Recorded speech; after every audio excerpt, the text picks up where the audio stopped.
All right. So, it's springtime, and right now, most everybody is stuck inside. So far, you've organized your dream closet. Well, and quite frankly, the house is just dusted to perfection. And don't forget that. Also, the trash has been emptied to make room for the carpets, which have been vacuumed about 500 times. So, why would you wait once a year to do all of this when you could just, well, keep the house clean year round? These are my tips and tricks on how to prevent spring cleaning, I guess, and keeping your house just clean and 100% organized in a timely manner.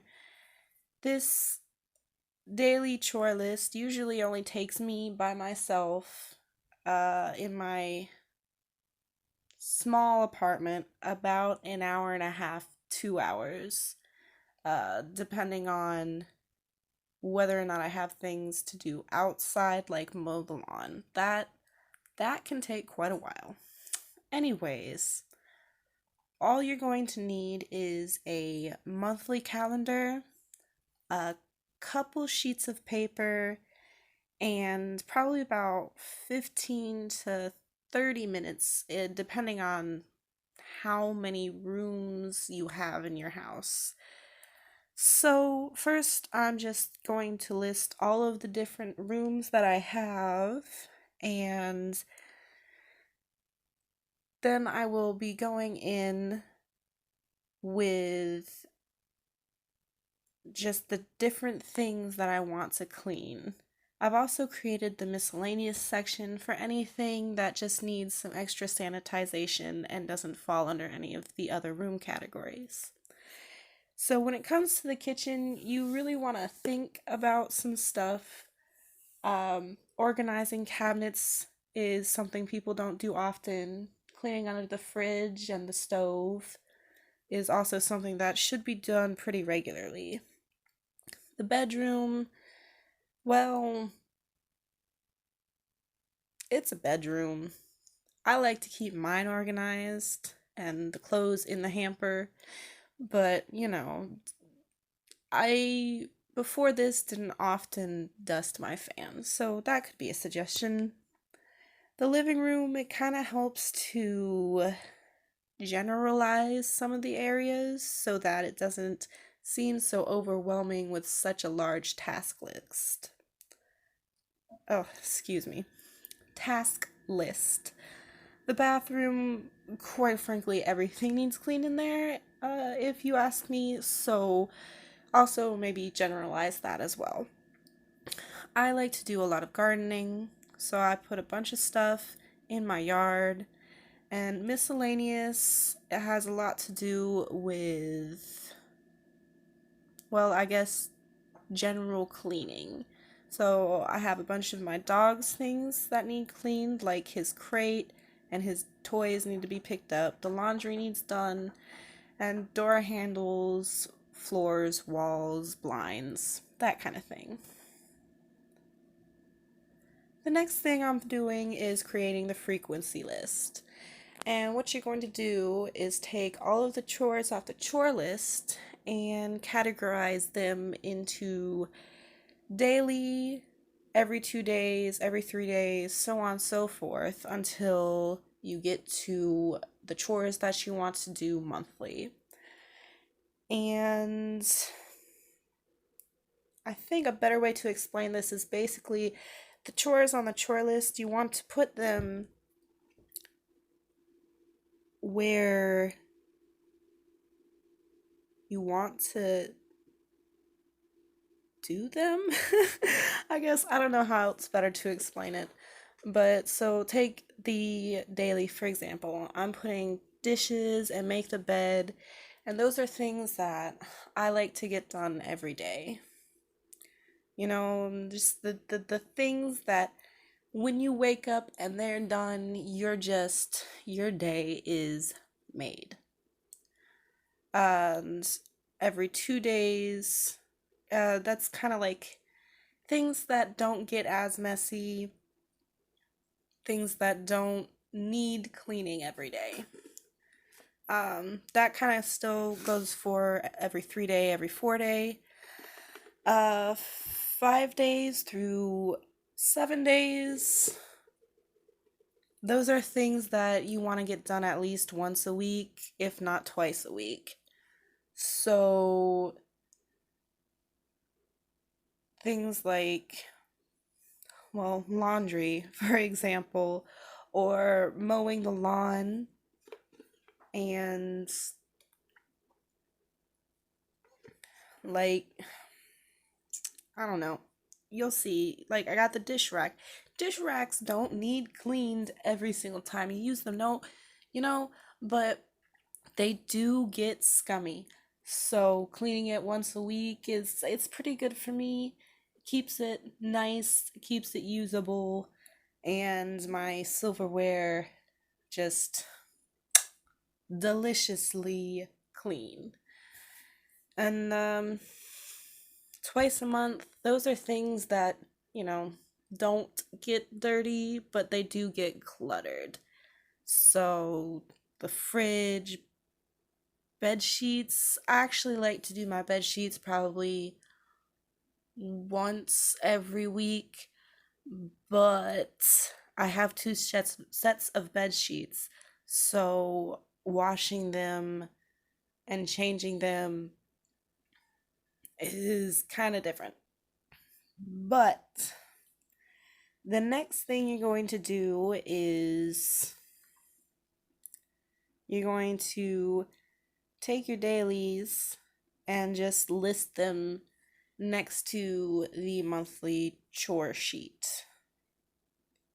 And that's just, I write all this down in a planner, and excuse me, it is spring and I have just a wee bit of those allergies, as they call them.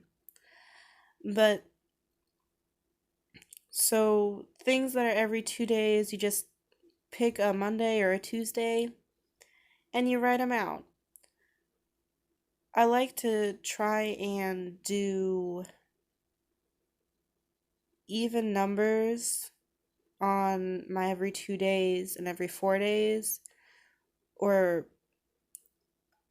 like 3 categories in every 3 days, 4 chores in my list for every 4 days. And so that way I'm not overloading myself with chores, and it ends up being like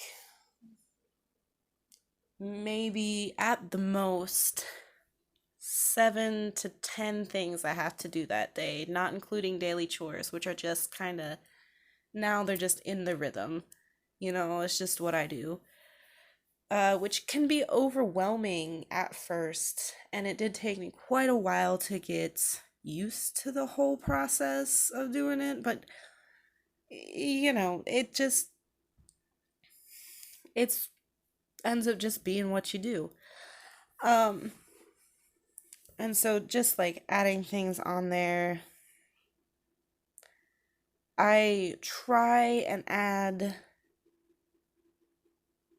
a good variety of things to the list. So some of these chores only take maybe 5 minutes, if that, right? And then some of these take probably about 10 to 15 minutes. Sometimes 30 minutes if you're mowing your lawn, you know. That stuff's hard. So like, let's say you have dust your whole house on a Tuesday. You're not going to want to put mow your lawn on a Tuesday, but you could say clean off the kitchen table, right? So that's a 15-minute thing with a 5-minute thing.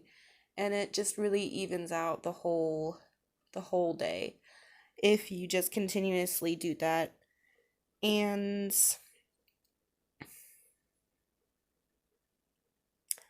the way I use the calendar in general, I don't put numbers on the days. So, like, a month could start on Wednesday, but I don't start on the first row, right? It's just like the first Monday that I start at the top. And then the next week, I go to the second row. The next week after that, I go to a third row. It could be a completely different month now, but I'm going to the fourth row. And I just work my way down the list and back up to the top of the list on the sixth week of doing the list. Maybe that can be confusing, but if you wanted to work out a way to use it as a monthly calendar, the first week and the fifth week on the monthly calendar, you're not going to want to put anything that is done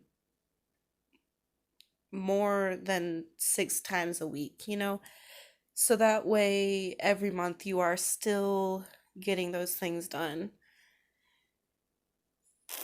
Well, I guess every 6 week would be fine, but like twice a month, you're gonna want to put that in rows 3, 2, and 4. I hope this is making sense. It's something I made up a long time ago that just it made sense to me when I was doing my calendars on a dry erase board. Instead of erasing the whole thing, I would just erase the last week that had happened, and put the new weeks up there. I don't know. Where I haven't been paying attention to what's going on the screen at all. What are we doing? All right, so like I said earlier, I'm just trying to find places that have chores that aren't difficult or chores that are difficult, in which I would place the opposite on that day. Um, when it comes to once a week, you really are kind of going to want to look at the days in the week that you don't have as many things to do. Uh, that's kind of how I start doing it at that point, along with twice a month and monthly things. It's kind of a balance, I guess. A lot of the weekly things I will put on the same day, just straight down the column. For example, I just put dish rack down for Sunday. So every Sunday, I'm gonna be washing my dish rack. Just Monday comes around, and my silverware are good to go for the week. And it's just a great start. Because Mondays are when I start my weeks. I don't know about y'all. Not every calendar is created the same. But yeah. So this is just kind of how I do it. And when I am deciding twice a month things,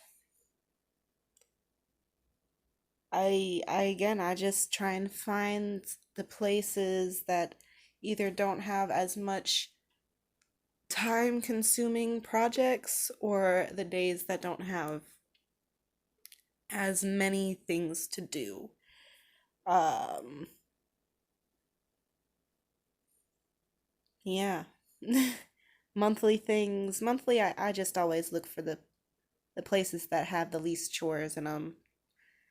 Because there's always going to be one day in a week that has one less chore you have to do than the rest of the days, which is really nice. And if you want to give yourself a break day, you could just pile on 12 or 13, 14 things in one day, and the next day you only have to do three. So, you know, but the last thing I go in so that when I'm writing it down in my planner, I just tally up how many chores I have, and I put that in one of the corners, and those are the chores for the day. And so that way I know how many bullets I have to put up. And that's last year's. This is this year's. It's kind of different, kind of fun, and I really hope that y'all enjoyed this and that y'all are doing very well. Love you. Bye.